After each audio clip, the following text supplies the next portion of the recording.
Hello everyone, we are here at the SkyLedger conference in Dubai and we're interviewing Jeff Stollman, the principal consultant at Rocky Mountain Technical Marketing.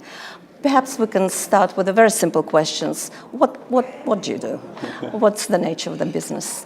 Unfortunately, that's not a very simple question because I'm more or less a polymath and the secret of my work is that I've kind of worked in all aspects of technology, and it's being able to bring them together along with operations and compliance issues.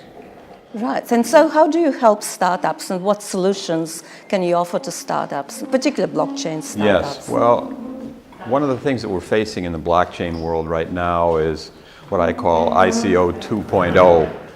We've gone through a series of massive boom in ICOs, but we're hearing all this information from regulators in various jurisdictions about being concerned about scams, and we're hearing things even from the investors who don't know how to differentiate one from the other. And one of the best ways to do that is through the white paper. So there's almost like a white paper 2.0, where rather than just saying, well, here's what our vision is and here's what our team is, it includes more information. You give what your actual business proposition is and your business model, so you see that even people with the best of intentions often don't have the operational skills to be able to make a sustainable business of it. And so people who invest, even though it's not a scam by intent, becomes a scam because it fails. Mm-hmm. And so I force people to kind of develop their business model and their business proposition, so we can document that and actually ensure that there's some kind of a sustainable model to make this work. Wonderful. So you will clearly help startups to go beyond the concept and to move into something a little bit more tangible. And speaking about ICOs, do you think there will be a standard global regulatory requirement, some kind of a global standard emerging?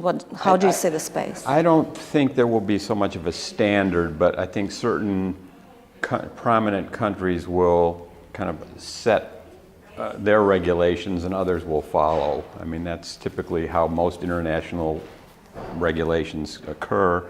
There'll still be unique differences, but a lot of the regulation in this industry actually already exists, and people are worried about regulators over-regulating. And one of the biggest issues we have right now is things like in the US and Canada, securities regulations. Those regulations are already on the books. They've been there. It's just people in technology, because they were just focused on technology, didn't know the business side and know that those regulations were there and already applied to them. And so innocently and naively, they violated them, which is causing a problem. But those regulations have some beneficial effect, and particularly in areas such as ICOs, when you're putting out a white paper and you're saying, here's what we want to do, but you don't give any substance to how you're actually going to accomplish that, other than showing some pretty pictures of a team. The investor can't even not an investor, but the participant, let us say, because they're not all investments, can't differentiate a good proposition from a bad proposition. But once you can actually create a sustainable model and describe that model and how the funds coming in are going to create what you need, it goes a long way into separating the ones that can succeed from the ones that can't.